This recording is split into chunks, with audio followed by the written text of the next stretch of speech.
second day.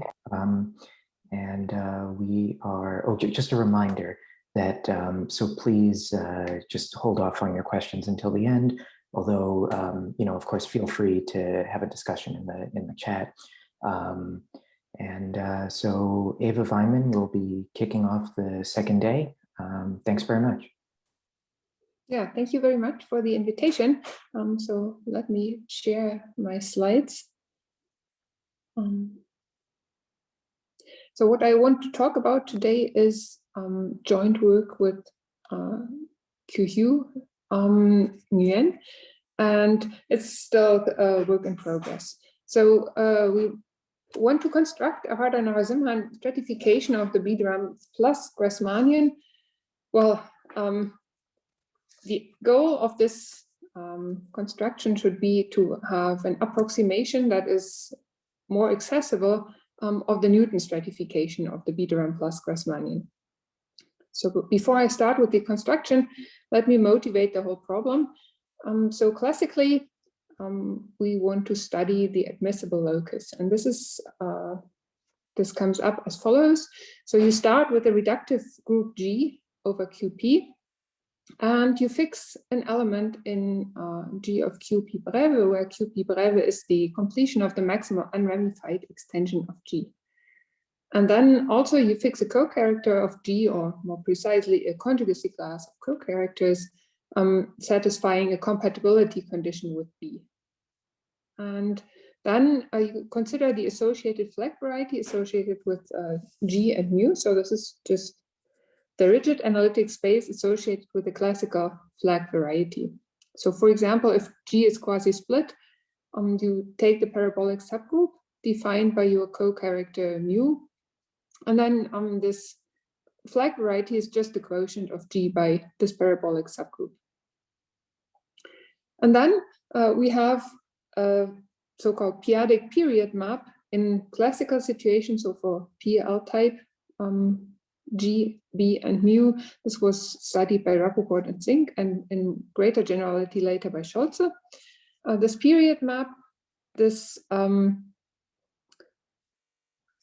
starts at the locus Shimura variety that I denote by M breve, depending on G, B, mu, and sufficiently small compact open subgroup of G of QP, and it maps to this flag variety F breve.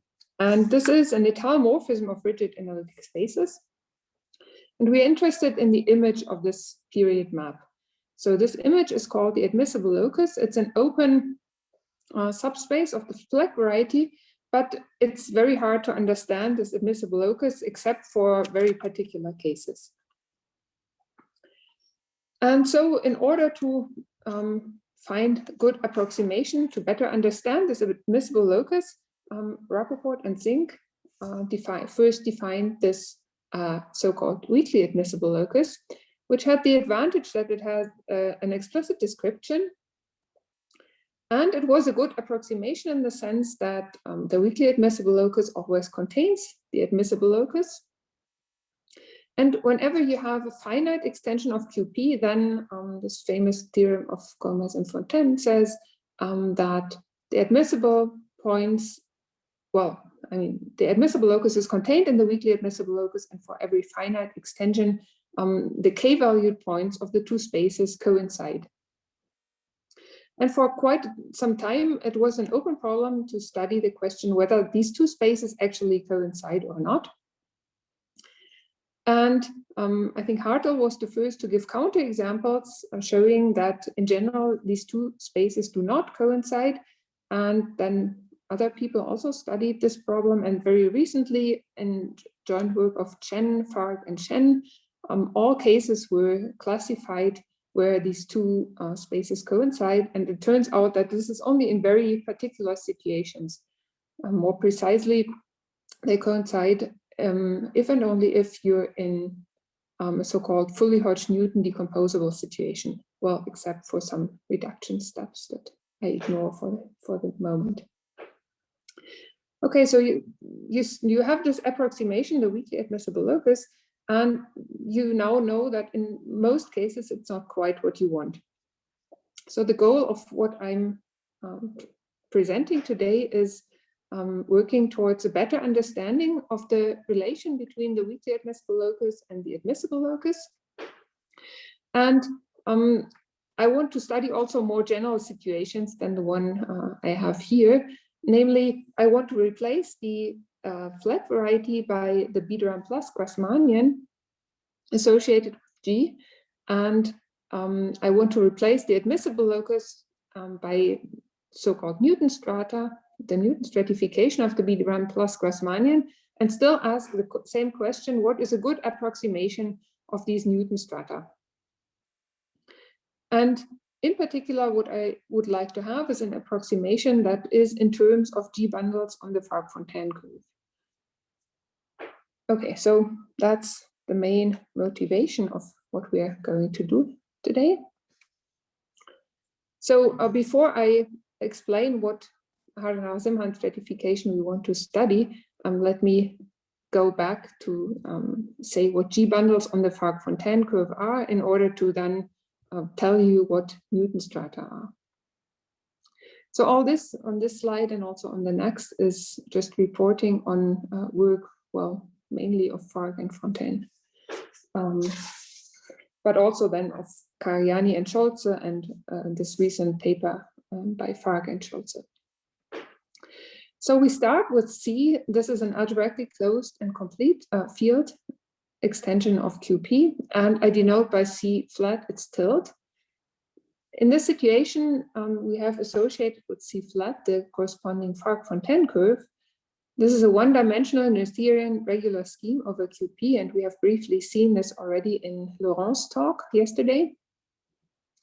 And because we also have this untilde C, this curve comes with a chosen point that I denote by infinity, that has residue field K of this point, infinity, equal to C. And the local ring, the complete local ring, OX infinity, this is equal to B+dR of C. Okay, so we have this fixed point in addition. And now I want to study G bundles on this curve. And a G bundle on X, there are several possible definitions. One is that we view it as a G torsor for the étale topology. So it's a G torsor that is étale locally trivial. Or one could also make a Tannakian style definition and view it as an exact tensor functor from the category of rational algebraic representations of G to bun X. These are vector bundles of the corresponding rank on X.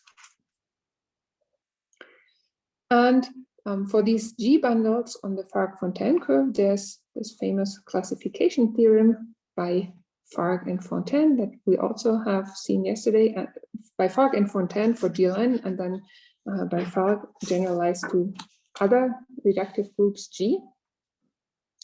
Namely, these G bundles on the Fark-Fontaine curve, they are classified by the Kottwitz set B of G. In other words, we have a bijection between B of G. And here, B of G is this Kottwitz set of sigma conjugacy classes of G of QP breve. In other words, for any element B in G of QP breve, we consider the corresponding sigma conjugacy class, where sigma is the Frobenius. And by B of G, we denote the set of all such sigma conjugacy classes. And on the other hand, we have, isomorphism classes of G torsors, and there's an explicit recipe how to construct for a given element B in G of QP breve a corresponding G bundle on the curve. Okay, and before I continue, let me say two more words about this set B of G. This has been classified by Kottwitz. This is a very classical result, by two invariants. One is the so-called Kottwitz point. This is denoted kappa G of B. This is an element in the Borel-Voigt fundamental group, and then we take co-invariants under the absolute Galois group. And the second invariant is the so-called Newton point. This is a homomorphism from D to G, where D is the protorus with character group, the rational numbers. And this is well defined up to conjugation. So these two invariants generalize the classical Harder-Narasimhan classification that assigns to any isocrystal the vector of its Newton slopes. So the Newton point is the direct generalization of that, and the Kottwitz point is a finite additional invariant that we need for more general groups. Okay, so these are G bundles on the Fark-Fontaine curve, and now I said something about Newton strata on the affine Grassmannian, so let me explain that. We need the Beauville-Laszlo uniformization.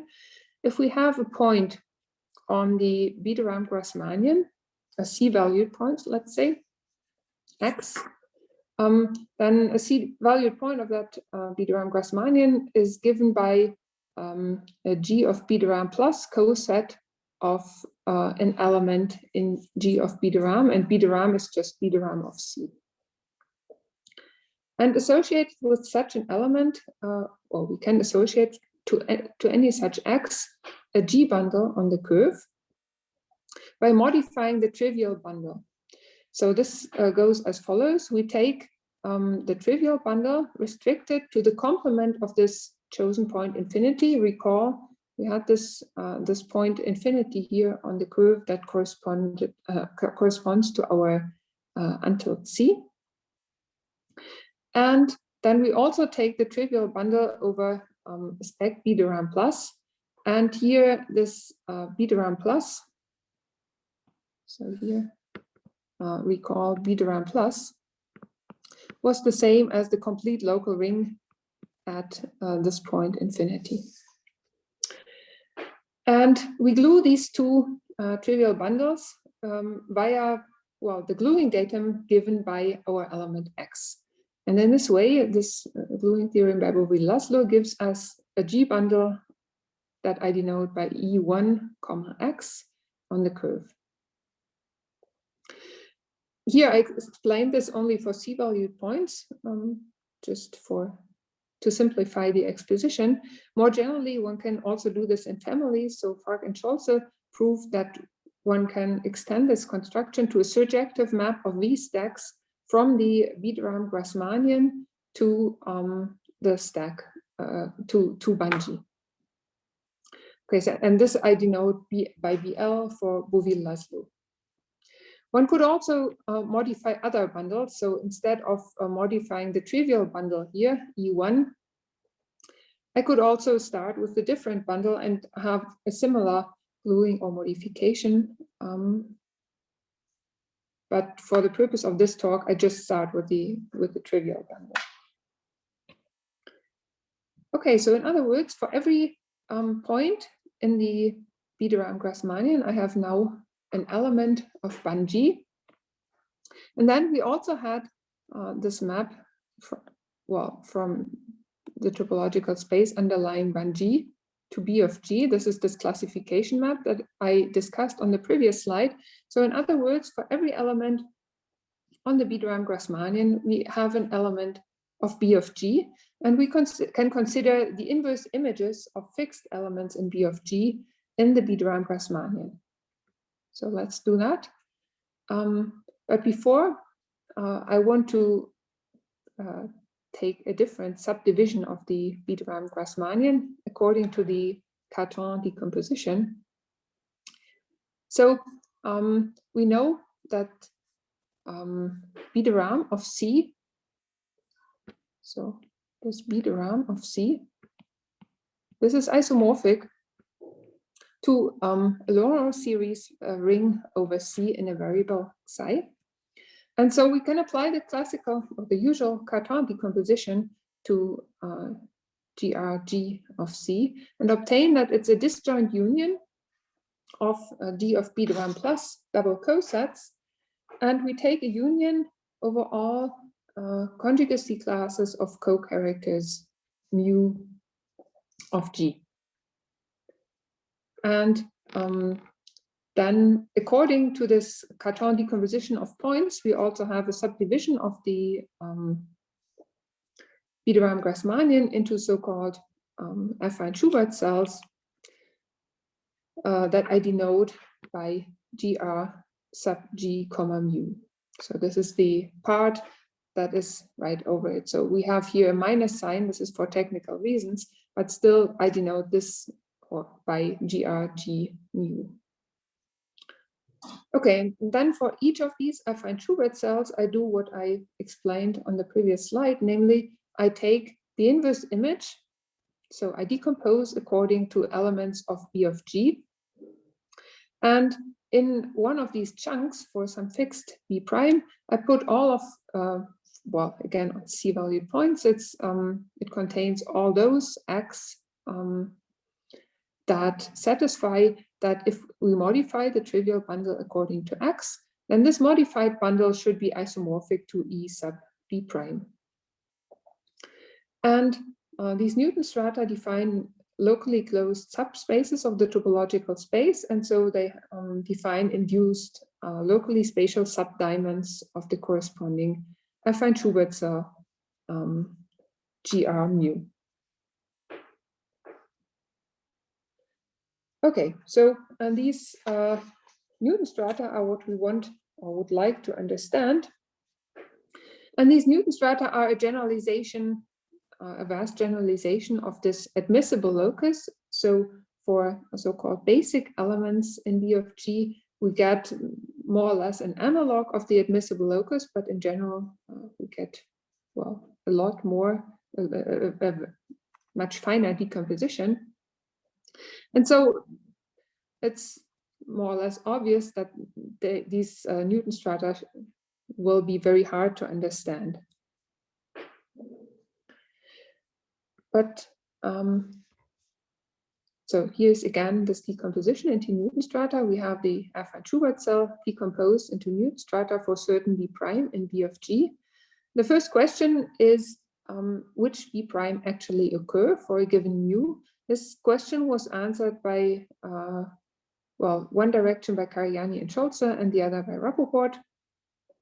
If we have an element B prime in B of G, then the corresponding Newton stratum is non-empty if and only if B prime is in a finite subset of the Convet set called Bg minus mu, and then there are explicitly two conditions on the sigma conjugacy class B prime. Recall we had two invariants for the sigma conjugacy class, and the first condition determines the Convet point. This should be equal to the image of minus mu in the fundamental group. And then there's also a bound on the Newton point in terms of the Hodge point, or in terms of the element minus mu. This determines a finite subset of B of G, so there are finitely many Newton strata for a fixed element mu. And as I said, the basic stratum, so the basic element B prime in Bg minus mu is the minimal one for the partial order on B of G. This is an analog of the admissible locus, and it's again always open in the affine Schubert cell.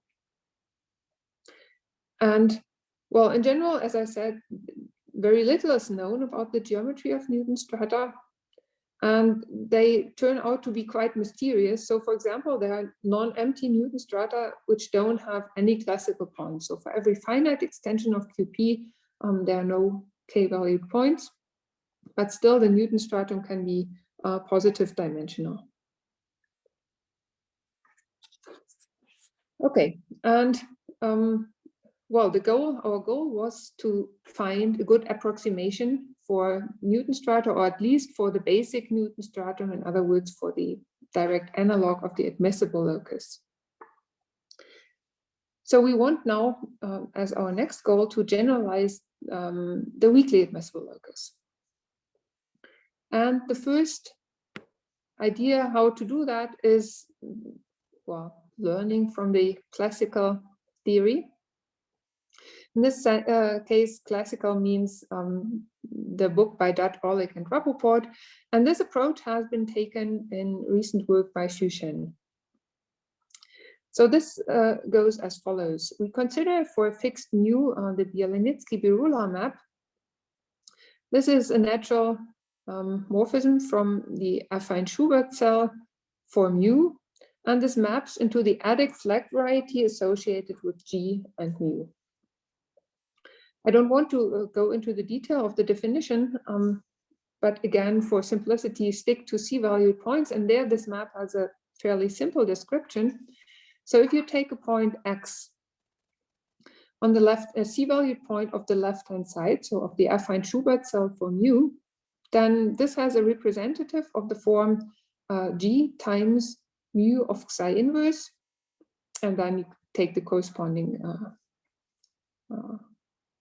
coset. And this G, maybe I should write this G here. This G is an element in G of B+dR plus as well. This representation just comes from the definition of the C-valued points of the affine Schubert cell. And now, if you want to take the image under the Bielanitsky-Birula map, you just take this representative and take G and its image in the flag variety. And you can, with a little calculation, show that this is well defined and indeed gives what you want. Okay, but there's of course also a general definition, not just on C-valued points. If mu is minuscule, this map turns out to be an isomorphism. In general, this is far from being true. But we have in all cases a Harder-Narasimhan stratification on the adic flag variety. This is where this work of Dutt, Orlik, Rappaport comes in. And the open or semi-stable stratum for this Harder-Narasimhan stratification is exactly what we are interested in. This is the variant of the weakly admissible locus. So if one wants now to study the admissible locus in the affine Schubert cell, one could just take inverse images under the BB map to define a corresponding decomposition of GR, G mu. And indeed, this gives a reasonable decomposition, which also is an approximation of the admissible locus. So this is certainly one useful approach. On the other hand, this is not very natural if one wants to study really affine Schubert cells, because the Newton strata were defined on these affine Schubert cells, and there's no reason, a priori reason, and it's also not true, that they are somehow constant, that this Newton point is constant along the fibers of the Bielanitsky-Birula map. So it's not, there's no reason why we should define an approximation via somehow the image in the flag variety. So this approach here has advantages and disadvantages. One advantage is certainly that the strata can be computed more easily by just looking at the stratification on the classical flag variety. This is something one understands much better. Okay, so our goal here is now to replace this approach by and find a different approximation that can be defined in terms of directly of modifications of G bundles on the curve. Okay, so what I want to do is to set up a Harder-Narasimhan theory for modifications of G bundles on the curve. And in order to do so, I want to remind you of the Harder-Narasimhan theory that leads to Newton points. So to this Farc-Fontaine theory of Newton points for G bundles. So Farc and Fontaine used the following Harder-Narasimhan theory. They first study the case that G is GLN. So we pass from the very general situation first to the situation that G is just GLN. And then we want to associate with every vector bundle a rank, a degree, and a slope function in order to set up our theory. Well, the rank is just the rank of the vector bundle.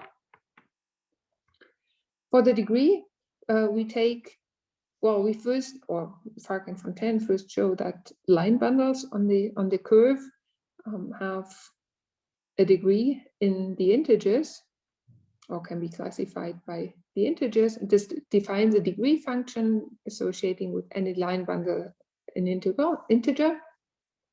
And then for a general vector bundle, the degree is defined to be the degree of the associated determinant line bundle. And then one proceeds more or less as usual. The slope is defined as the quotient of the degree and the rank of the bundle. And we call a vector bundle on the curve semi-stable if for every subbundle E prime of E, we have that the slope of this subbundle is bounded above by the slope of the bundle E itself. Then, as usual, one has to check a couple of compatibilities with exact sequences and so on, and obtains a Harder-Narasimhan theory. So in other words, when they show that every vector bundle has a unique filtration such that all the subquotients are semi-stable and the slope sequence of these or the slopes of these subquotients form a strictly decreasing sequence. So this associated Harder-Narasimhan theory leads to filtration of every vector bundle on the curve, and also to the sequence of slopes. And this sequence of slopes is put together in a so-called Harder-Narasimhan vector of E. And it turns out that, or that's how the theory is set up, that this Harder-Narasimhan vector is used to define the Newton point of the vector bundle. So in other words, if we use this classification theorem that I recalled, then every E is isomorphic to a bundle of the form EB for some B in B of GLN, where N is the rank of E. And on the other hand, we have the Harder-Narasimhan vector of E using what I explained on this slide here. And the connection is that the Harder-Narasimhan vector is the Newton vector of B inverse. So there's this sign change, but up to the sign, the Newton vector of B is just the inverse of the Harder-Narasimhan vector. Okay, and now I want to do something similar, but easier, something that is easier to compute. So I do the following. I define the following category C. The objects of my category are pairs consisting of a vector bundle on the curve of some rank that I denote by n. And X is an element of the B+dR Grassmannian of GLN. I denote it just by GR sub n and the C-value point of this. And yeah, I want to associate an invariant with this somehow. I view this pair here as a modification of the, or a modification of E according to the point X, and I want to associate with it an invariant. But first, let me finish the definition of this category. The homomorphisms between two such pairs are defined to be homomorphisms between the isocrystals associated with E and E prime. And then there's a technical condition. They should be effective with respect to X and X prime. Let me first comment on this first condition here. So this is really the interesting restriction. I only allow morphisms between E and E prime. E and E prime are vector bundles that come from morphisms of the associated isocrystals. And there are much less homomorphisms between the isocrystals than there are morphisms of vector bundles. So this first thing here is really the main restriction. This effective condition is made so that we also get a morphism of vector bundles between the associated modifications, but this is more or less a technical thing. So essentially it means that, well, x and x prime correspond to certain lattices in B+dR to the n, and the homomorphism should take one of these lattices into the other lattice. Okay, so I have this category C, and as I want to set up a Harder-Narasimhan theory, I need my rank and degree functions, and I take more or less the same as I had before. So the rank of such a pair is just defined as the rank of E, and this also coincides with the rank of the corresponding modification. So if I modify E according to X in this Beauville-Laszlo way, the rank is not changed. So this is my rank function. The degree is also defined to be the degree of the modified bundle EX. And as always, the slope is defined as degree over rank. So this coincides with the slope of the modified bundle EX. Okay, so let's see what we get. Okay, so before I define the the semi-stability condition, let me remind you or explain one important fact here. Namely, if we have a modification of some vector bundle, say of some rank n on the Fark-Fontaine curve, and we modify it according to an element x, then we have a bijection between subvector bundles of E itself and subvector bundles of the modified bundle. This is fairly easy to show. The idea is that this modified bundle is isomorphic to E over the complement of this point infinity. So over the complement of this one point, we know how to set up a bijection of subvector bundles. The restriction of E and the restriction of EX are isomorphic. So we have a direct bijection between subvector bundles, and then this extends due to properness of the flag variety. Okay, so now we define what semi-stability means. I start, and notice here I don't take arbitrary elements of the category C I had before, but I restrict to the case that the bundle I modify is the trivial bundle. So I take any element in the B+dR Grassmannian, and I take the trivial vector bundle of some rank n, and I call the pair E1, X semi-stable if for every subobject now in C, the associated subbundle of the modification, here I use this bijection that I just explained. So whenever I have a subobject of E1, then I get an associated subvector bundle of the modified bundle E1X. And what I want is that the slope of this modified bundle is less or equal to the slope of E1X. So how does this definition compare to the semi-stability condition that led to the Newton point? We have the same definition of rank, degree, and slope as for E1X. So this is just the same. We consider somehow subbundles of E1X, and we have the same condition, same mu, and the same condition here.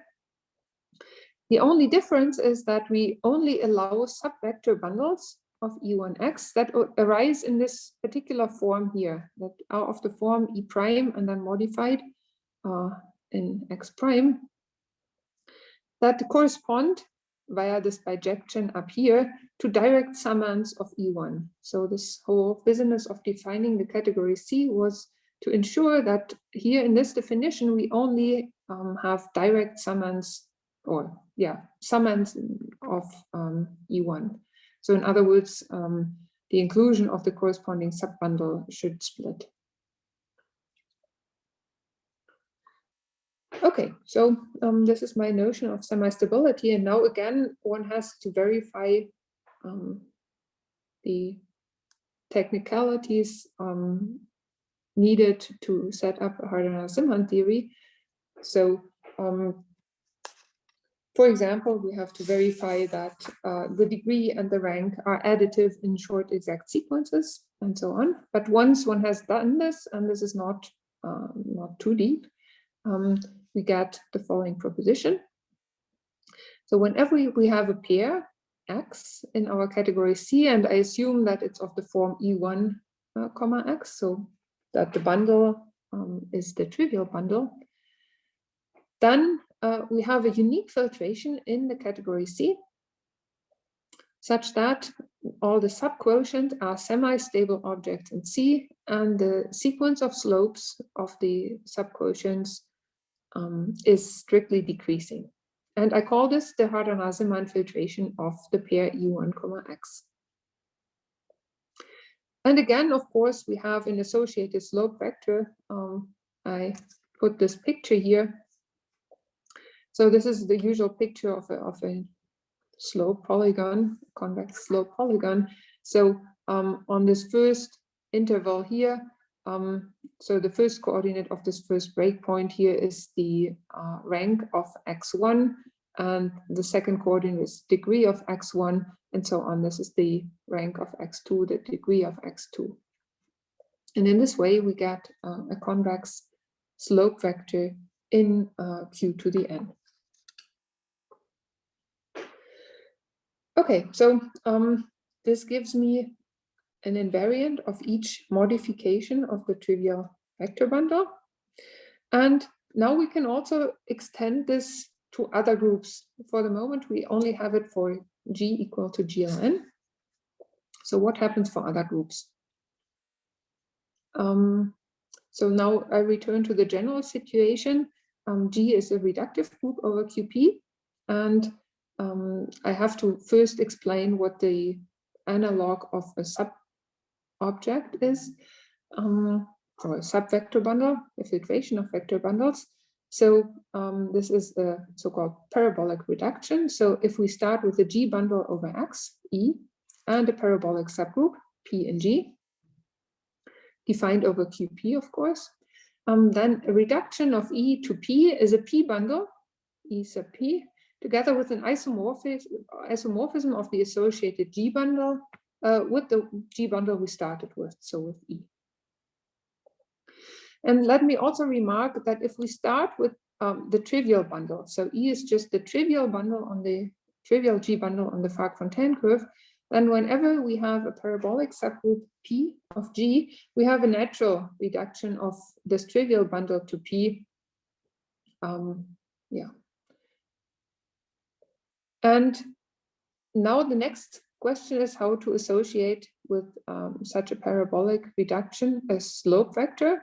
So this corresponds somehow to the slope vector of a filtration of vector bundles. And here the group theoretic generalization is as follows. We consider the homomorphism Vp from the characters of P to Z that associates with any character chi the degree of the corresponding line bundle x lower star of EP. So this is a line bundle on the curve, and we have a degree of this line bundle. And then we use, here it should be a lower star. So x upper star of PQ is G lower star of ZM tensored with Q. Now we have this duality. And so in other words, we can view, no, wait, I mean, this homomorphism, excuse me, so this homomorphism here corresponds to an element of x lower star, so this is correct here. In other words, this homomorphism corresponds uniquely to an element in the co-character group of the center of the a Levy factor, of a chosen Levy factor M of P, and then it's Galois invariant in there. And we can view also the co-characters of the center of M as co-characters of G, and in this way obtain a slope vector that this is the final description, a slope vector that lies in x lowest star of G. Okay, now I can state the theorem generalizing the Harder-Narasimhan filtration. So we now take an element in the B+dR Grassmannian for an arbitrary group G. Then, as I said, for each parabolic subgroup P of G, we have a natural reduction of the trivial bundle that I denote by E1, P. And then again, we have a correspondence between parabolic reductions of EP and parabolic reductions of any modification. So for this natural reduction E1P, we get an associated one for the reduction E1X. And the Harder-Narasimhan theorem is now that we have a unique parabolic subgroup P of G such that the slope vector VP of the associated reduction is dominant, and such that the associated M bundle, so this E1M is the trivial M bundle, and one can define this XM to be the image in the B+dR Grassmannian for M of X under a suitable projection map, and then this turns out to be semi-stable. And there's also a maximality result for this Harder-Narasimhan vector, or for the slope vector, paralleling the maximality of the Harder-Narasimhan polygon for vector bundles. Namely, the slope vector VP is maximal among all slope vectors of all, I wrote such reductions. By such reductions, I mean reductions of the form that we start with such a natural reduction of E1 and then take the corresponding reduction of the modification. Okay, so there's this unique parabolic reduction, and I call this the canonical reduction of the pair E1X, or the canonical reduction of this modification. And VP is called the Harder-Narasimhan vector. It turns out that for the group GLN, this just gives back what we started with. So the slope vector coincides with the slope vector of the Harder-Narasimhan filtration, and the parabolic reduction corresponds directly to the Harder-Narasimhan filtration of the vector bundle on X. Okay, so how is this shown? Somehow the obvious approach, we use Tanaka theory. So we have to show that our previous Harder-Narasimhan theory for vector bundles is compatible with direct sums and tensor products. Direct sums is fairly easy, and for tensor products we were lucky, and we could just use a result of Cornu and Pesch-Irisari, who prove exactly what we need here. I should mention that this result here, this compatibility with tensor products, is the reason why I assume always that I modify the trivial bundle. So this result is only available for modifications of the trivial bundle, and this is why we want to assume this here. The second reason is that modifications of the trivial bundle are maybe the most interesting case anyway. Okay, so this sets up the Harder-Narasimhan invariant for every modification.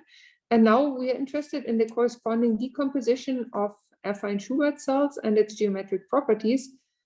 At the beginning, I motivated the whole story by saying we want to understand the admissible locus, or maybe more generally Newton strata. So we have to compare this new invariant to what we had before.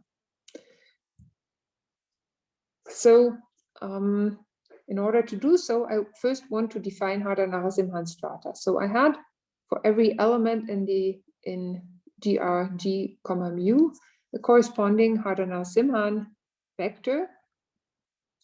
Recall this is just an element in X lowest star of G tensor with Q and gamma invariant. But this proposition tells you that we can interpret this vector as being the Newton point of a class in BG mu. So in other words, this Hn of E1, x is always of the form nu B prime for some B prime in BG mu, and this class I denote by Hn of x. So I not only view it as a vector or an element of x lower star of G tensored with Q, but really as a class, as an element of B of G. And then for every such class, well, I can, as usual, consider the corresponding subset of the affine Schubert cell, the inverse image of B prime under this Harder-Narasimhan map. And the Harder-Narasimhan map, this I forgot to say, is also part of this proposition. This Harder-Narasimhan map is lower semi-continuous. So the subsets that we get by fixing the Harder-Narasimhan point, they are locally closed and define locally spatial subdiamonds of the affine Schubert cell that I call Harder-Narasimhan strata, or the Harder-Narasimhan stratum for the fixed element B prime. But as a word of warning, I said strata, but one easily finds examples where the closure of a Harder-Narasimhan stratum is not a union of strata. So this is not a stratification in the strong sense. Okay, now I want to compare to the Newton stratification. One estimate that is more or less obvious from the definition is that the Harder-Narasimhan point is always bounded above by the Newton point of the corresponding element E1x.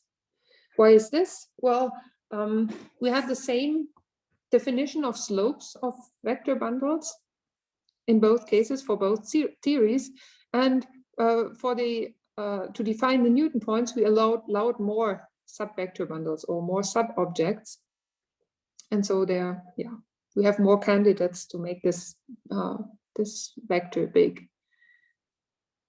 Okay, so the Harder-Narasimhan point is less or equal to the Newton point up to this usual sign.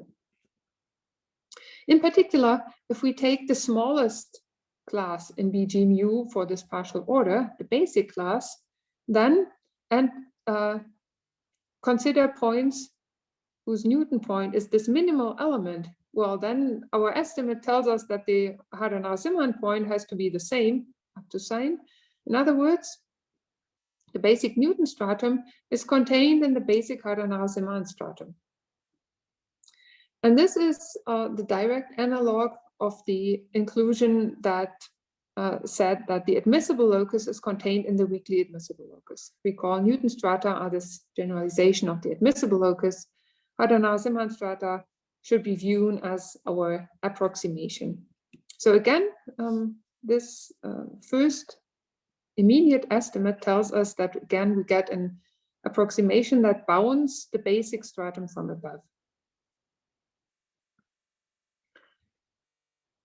Then the next plausibility check maybe is the comparison to the classical approach, to this approach via the projection to the adic flag variety. Recall, in this classical approach, I used the Beauville-Laszlo map, which is an isomorphism if mu is minuscule, and which mapped the affine Schubert cell for G and mu to the adic flag variety for G and mu. And one can easily see that if mu is minuscule, this Beauville-Laszlo map identifies the Harder-Narasimhan strata that I just defined with the Harder-Narasimhan strata in the sense of dat, Orlik, and Rappaport in the adic flag variety. Here I wrote for B equal to 1, well, dat, Orlik, and Rappaport defined much more general Harder-Narasimhan strata for filtrations of any isocrystal, and I consider only the special case for the isocrystal for B equal to 1 here. So for minuscule mu, this reproduces in more or less the classical theory. In particular, for minuscule mu, the semi-stable stratum in our sense is the direct analog of the weakly admissible locus in the sense of Rappaport and Zink. However, if mu is not minuscule, this is not the same. So we really get a different theory. Already for G equal to GL2 and, well, some mu equal to 4,0, one can show that even the semi-stable loci for our theory and the inverse images of that Orlik and Rappaport's theory do not coincide anymore. So one really gets something different. So one gets a different approximation of the admissible locus.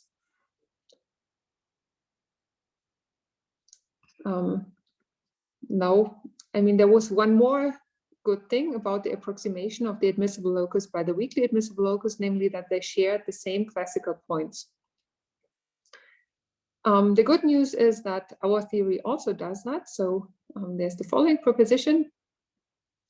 If we have a finite extension K of QP and consider K points of some fixed Newton stratum for some B prime,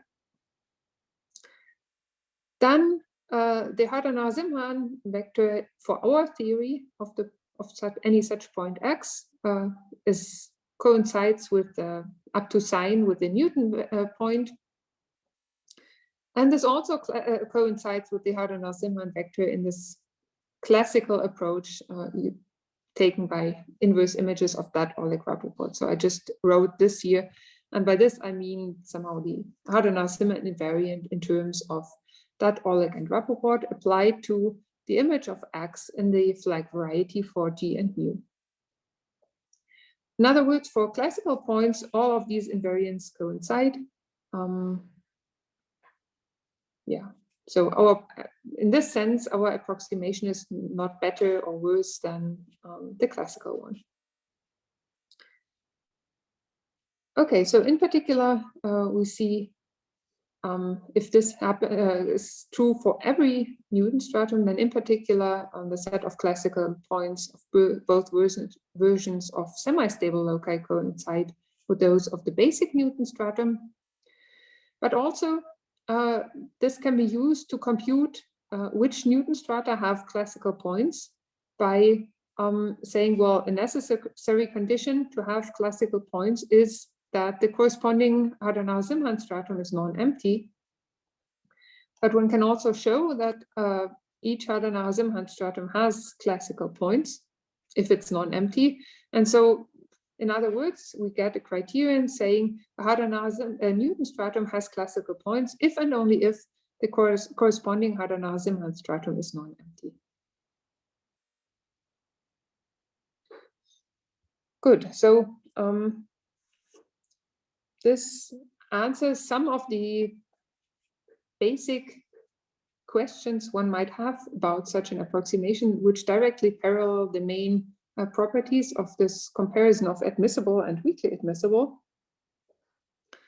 Let me finish by saying that one additional goal of this Harder-Narasimhan theory was to set up an approximation of Newton strata that is computable in the sense that, well, for Newton strata, we know essentially nothing how they look like, but we would like to set up these other strata in a way that one can say what they are. And indeed, there's an explicit description of our Harder-Narasimhan strata that looks as follows.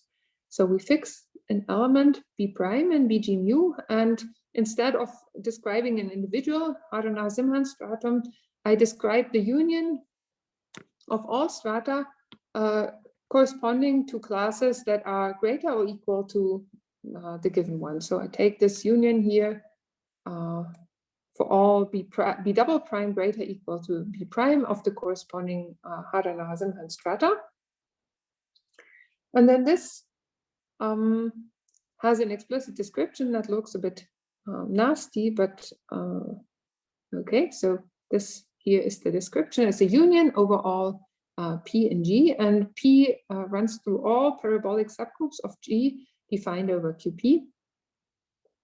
And then we take a union over all P conjugacy classes of co-characters of P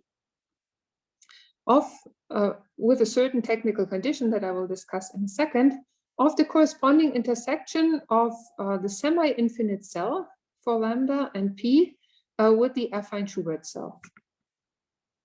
So the semi-infinite cell, well, it's the orbit under M of B+dR plus. M is a Levy factor of P, N is the unipotent radical, so N of B+dR, and then lambda of Xi, and then the image in the B+dR Grassmannian.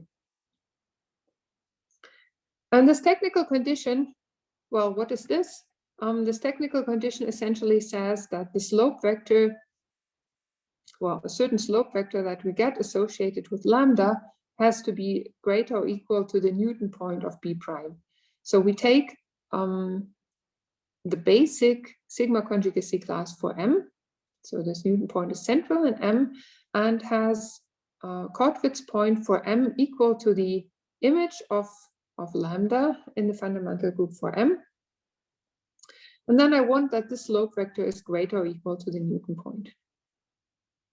Or to this, not the Newton, to the Newton point of B prime.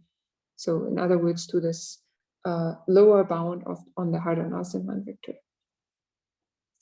Okay, so we see that this is an explicit union of such intersections of semi-infinite orbits with this affine Schubert cell that we're interested in, which I consider a fairly explicit description. And here, from this explicit description, one can also see again the difference to this description for Dutt, Orlik, and Rappaport. If one takes this classical approach, what one would get is a similar explicit description. One would also get a union over certain parabolic subgroups of G. But then instead of having semi-infinite orbits here, one would have to take unions over certain cosets under parahoric subgroups instead of, well, instead of these cosets that we have here. So that's the main difference, if in somehow phrased again in this explicit calculation. Okay, then let me stop here. Thank you very much. So let's all thank Eva for a wonderful talk.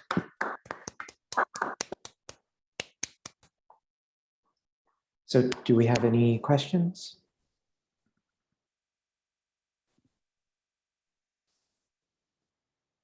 Oh, thanks, Eva.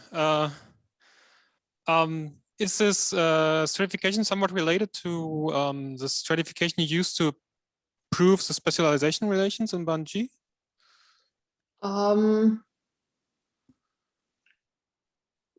Well, in some sense, well, yes and no. I mean, okay, so in both cases, I was interested in constructing explicit parabolic reductions where you could compute the slope vectors. In this sense, yes.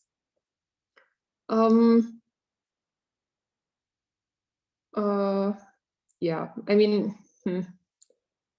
it's not so direct.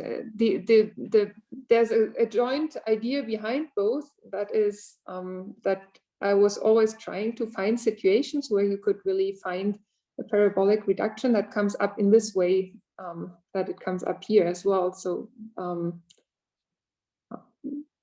yeah, and so for both proofs in this other paper, I mean, both for the specialization relations for band G and also for this intersections of Newton strata and the weakly admissible locus, I was also trying to construct parabolic reductions that come from a parabolic reduction here in this sense, in this case of E1, that split, or that such that the associated reduction to the levy is a reduction of, still a reduction of E1. So in this sense, it's similar, but I don't see a direct relation. So I couldn't rewrite my other proof now in terms of Harder-Narasimhan theory and make it much simpler or anything like this. This I don't know. Are these results about intersecting Newton strata with the weakly admissible locus? Are they also true with this kind of new variant of the weakly admissible locus? This is already used there. So this is the same, I mean, in this other paper, it's the same notion of weakly admissible locus there. I see. So this is already not the one used by that or the Rappaport, or by Rappaport Singh. So and I wouldn't know how to intersect the weakly admissible locus in the sense of Rappaport and Singh with Newton strata. Maybe I stop my screen share, then I can view or see you again. Right. I have a question. In this theory of Falk and Schulze, in some sense, the mu is fixed, right? Because it determines the connected component of B+dR. Right. Whereas in your thing upstairs, you could vary the mu. For instance, take all mu smaller equal to mu prime, all smaller equal to mu. What happens if you do this? I don't quite understand. I mean, Well, I mean, in Falk-Schulze, in some sense, the mu is fixed because it describes. yeah, but on the B+dR Grassmannian, the mu is also somehow okay. You could vary mu, but okay. So yeah, you could do that. But so I mean, what's the question? If one doesn't. I'm just saying that in the classical theory, if you take the closure of the Schubert cell, you get a union of Schubert cells for mu prime smaller equal to mu. Whereas on B+dR, you can't do this because. Well, but sorry, on what do you the mean? B+dR Grassmannian, you can do it, right? Right. And I mean, this is also done in Falk and Schulze. I understand that the mu describes the connected components, right? No. The mu sharp or whatever it's called. Right. I mean, the image in the fundamental group. I see. Connected component. Sorry. Okay. Yeah. And so if you take somehow mu prime less or equal to mu, this has the same image, of course. That was a stupid question. Sorry. I mean, a related question in your last slide. You are restricting everything to one Schubert cell, but actually could have made a very similar formula for the whole. Yes, select variety, right? Yeah. Yes, of course. Yes, yeah. That's not really necessary.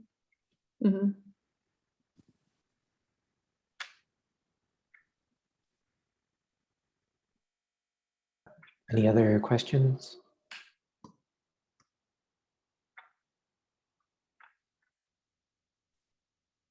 All right, so let's thank Eva one more time.